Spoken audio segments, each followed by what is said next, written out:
Bom, E aí, Chico, e o nosso Lulinha? Tá fazendo uma imagem legal internacional? Como é que tá esse game? rapaz, você sabe que eu fui dar uma conferida no discurso dele, né? Não assisti ao vivo, porque seria over também, né? Deus me livre. Mas eu fui dar uma conferida depois. Ele falou as mesmas coisas que ele já falou nas outras vezes e faz anos e anos atrás. Um negócio incrível. Não é que ele fala sempre as mesmas coisas para nós, ele fala também para os outros lá fora. Então, aquelas pataquadas, né? Uma frase eu notei aqui, ele continua tendo uma inabalável confiança na humanidade. Incrível, não? Puta vida, e nós não, né? Não temos confiança na humanidade. Quer dizer, É a realmente, sorte, ô Chico, de todos realmente, nós, que ele continua confiando na humanidade. Imagina se a gente não contasse a rapaz, confiança do Lula. não, mas é. E a voz dele, puxa vida, não sei se é um pato rouco, o que é aquela voz dele? Vai realmente. Eu achei assim meio patético, realmente, né? Não deu mensagem. Sabe aquele sandubão que você tá com fome, você vai lá e pede, você vê, não, vai um X tudo, né? Sim, Eu fiz um X tudo na ONU, entendeu? sim. Foi um X tudo. Falou de tudo, falou da fome, falou de todas as questões bacanas lá. Então você fica olhando, você fala, bom, que legal, né? Só que não serve para nada, entendeu? Ele faz o mesmo discurso desde quando ele foi a primeira vez lá, porque o Brasil sempre faz a abertura dessa reunião, né? Ele puxou um pouco mais, não é que me surpreendeu, ele se conectou mais com a questão da agenda de mudanças de clima. Ele até deu uma criticada na ONU, cadê os 100 bilhões de reais que diziam que vinham e não veio nada, não chegou nada. É que o acordo do clima nem começou a funcionar mesmo, né? Sim. Por conta da pandemia. Então, ele deu uma estocada nessa coisa que vamos cumprir os objetivos, vamos nos conectar melhor com a agenda de mudança de clima. Essa parte até que eu gostei. Ele fez o correto, entendeu? Eu fico me lembrando aqui do Bolsonaro. O Bolsonaro ia lá para a Europa, o que o Bolsonaro fazia? O Bolsonaro ia lá e falava para você, a Merkel lá e metia um butinada na canela dela. É. Pô, não servia para nada aquilo lá, pô. Nada, nada, nada. Ou Pô, denunciava o porra, comunismo na Venezuela. Tipo, todo porra, mundo sabe que é o porra, comunismo. meu. Tipo, conta outra. Vamos lá. Sabe, isso aqui é diplomacia, então tem agenda, você tem que ser diplomático, né? E vamos atrás dessa conexão. Agora, no mais, realmente, assim, é um discurso que não serviu para nada. E eu acho que o Lula, e eu acho que o pessoal está percebendo, porque no fundo, veja, antigamente, o que o Lula queria? Quando ele ia lá no segundo mandato dele. O objetivo do Lula era ser o secretário-geral da ONU. Nós sabíamos disso. E ele fazendo aquele mise-en-scène, o nome dos pobres, não sei o quê, botou toda a África no chapéu para apoiar ele. A África apoiou tudo que ele fez, a África apoiou. Agora, volta lá, parece que ele está muito demodé, entendeu? Sim, nossa, é um É isso. personagem que cansou, né? É isso aí, cansou. É. Cansou.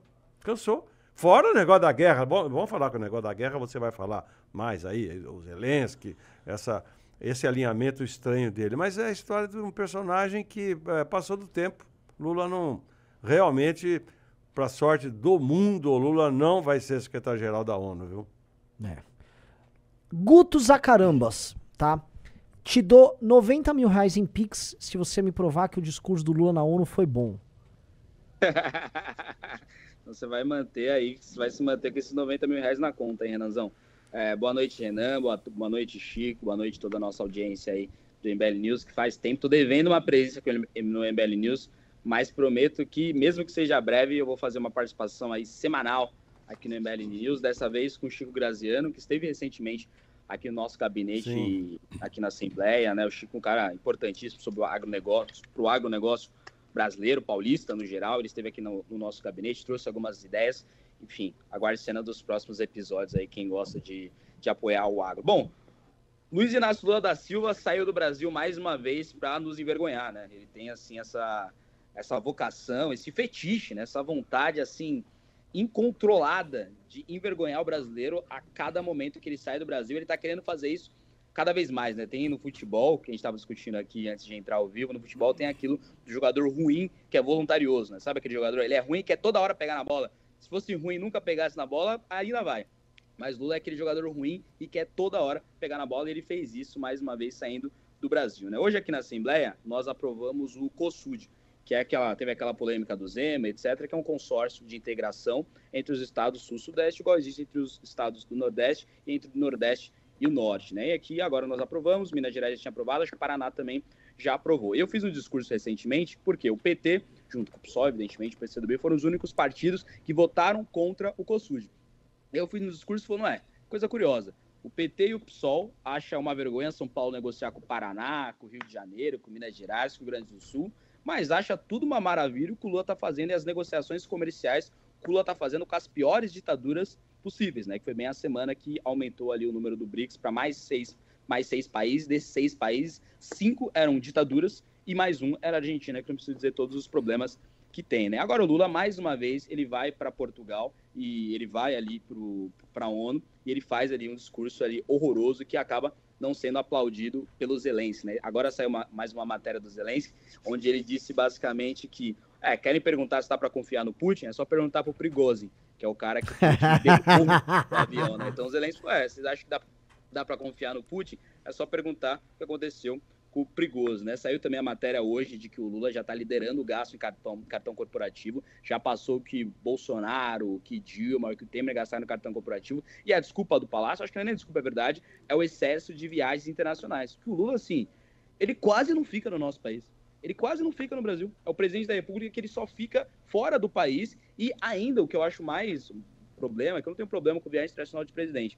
Eu tenho um problema que o que essas viagens internacionais do Lula estão gerando, a não ser polêmicas negativas. Então teve a da Índia, que teve a polêmica lá do Namastê. Ele foi lá para Portugal, foi vaiado lá em Portugal com cartaz dizendo que era para ele voltar para a cadeia. Agora vai na ONU, ele passa esse vexame, mais uma vez ele equivalendo a culpa entre Rússia e Ucrânia na guerra da Ucrânia, mais uma vez ele não recriminando o Putin, que é o que qualquer democrata faria. Então ele está saindo do Brasil para gerar polêmica negativa para o país, para ficar dando sinalizações para o resto do país que o nosso Brasil é uma dessas, que o nosso país é uma dessas republiquetas, é uma dessas ditaduras, que é o que ele está fazendo. Quando ele aceita, liderando o BRICS, que dos 6 países que entrassem, 5 eram ditaduras, ele está dando sinal que a gente está do lado dessa galera. Quando ele está ali negociando cada vez mais o calote que nós já sofremos e vamos continuar sofrendo, tenho certeza, de Venezuela e Cuba, ele está ali se colocando do lado dessas pessoas. Quando ele traz o Nicolás Maduro 2 vezes para o país, ele está sinalizando que o Brasil é algo como esses países. Quando ele sinaliza que se o Putin vier para o Brasil, ele não será preso, desrespeitando ali o Tribunal Penal Internacional, olha que sinalização ele está dando. Que sinalização ele está dando. E aí, eu acho que é isso. É um presidente da República que não consegue ficar dentro do seu próprio país, com uma governança cada vez mais fraca, não fica dentro do nosso país. Quando sai, é só para envergonhar o país e não traz investimento internacional algum. Não traz investimento internacional algum. O que dessas viagens que eu citei, quantos bilhões de reais foram originalizadas a partir dessas viagens? Nenhuma. Então, é uma vergonha, e é uma vergonha, assim, indefensável até para a base petista, tenho certeza. É um bom... Eu queria colocar, assim, antes da gente entrar em questões materiais, que eu acho que os dois vão poder abordar bem, eu queria abordar uma questão muito específica, que é o porquê das 57 viagens.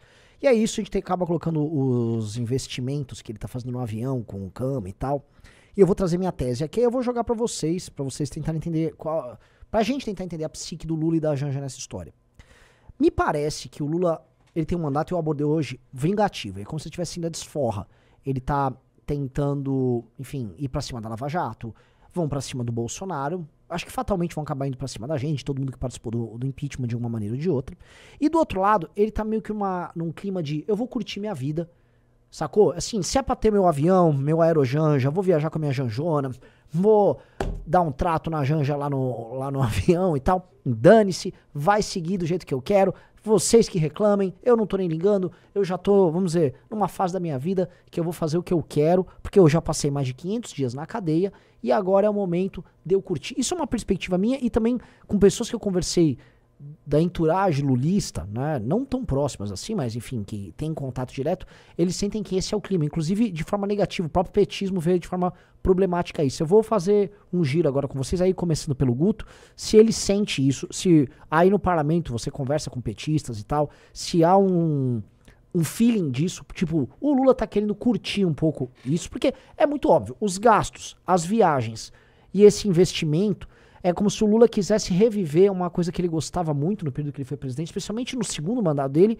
que foram as viagens onde ele era bajulado internacionalmente. E de fato, o Lula foi uma vedete internacional, né? Os países de primeiro mundo gostavam de levar o Lula como chaveirinho do tipo, olha, eu gosto de pobre sim, esse cara do terceiro mundo aqui tá crescendo. Hoje ele já não tem mais isso.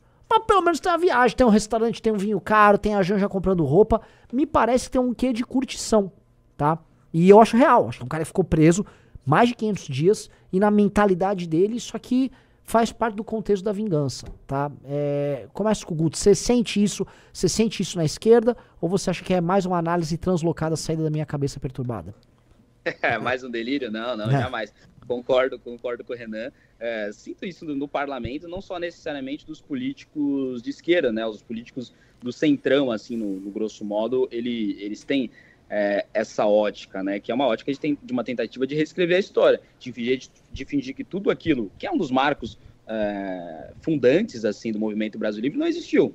Ou seja, não teve impeachment da Dilma, o impeachment da Dilma, na realidade, foi golpe, aí depois sai aquelas matérias lá, Tribunal de Contas da União, diz que não teve pedala fiscal, daí vai ver, não é bem isso que diz, né? Ou seja, não teve impeachment da Dilma, a prisão do Lula primeiro foi revogada, depois ele teve o direito político de voto, depois ele pôde disputar e vencer a eleição à presidente da República, depois o Toffoli faz o que ele fez na semana passada, retrasado, dizer que as provas são completamente inválidas, a gente vai... Todos os presos pela Lava Jato já estão soltos.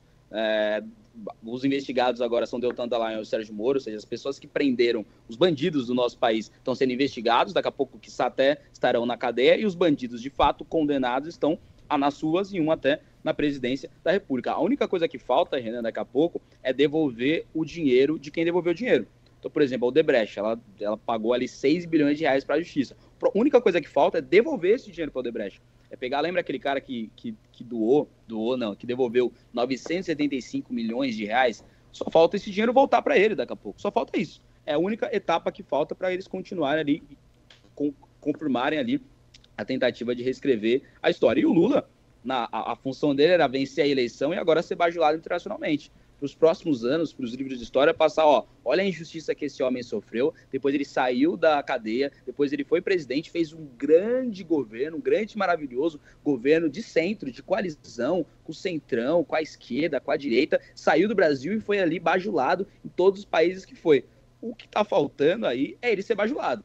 Está faltando aí o Lula ser bajulado dessa história toda aí. Ele foi para Portugal, tomou vaia lá, placa de não sei o que lá, bandido, agora tomando ali, sendo currado pelo Zelensky na ONU. Então, na história toda, só falta, do lado do Brasil, devolver o dinheiro de quem pagou para a justiça na Lava Jato, só falta isso, prendeu o Deltan Dallagnol e o Sérgio Moro também, e só tá faltando o Lula ser bajulado. Se o Lula começar a ser bajulado, e acho que dificilmente irá, pelo que tem feito, aí vai ser perfeito. Mais de 10 mil pessoas em 7 edições. Os maiores nomes da política brasileira reunidos em um só lugar. Aulas com os principais intelectuais da direita no país. Debates, congresso simulado, atividades criativas, a maior e mais completa imersão na política que você pode ter. Vindos de todo o país, caravanas de militantes e apoiadores. O Congresso Nacional é mais que um evento de política, é uma experiência. Quer saber o destino do MBL em 2024? Garanta já o seu ingresso. Vagas limitadas. www.mbl.org.br/congresso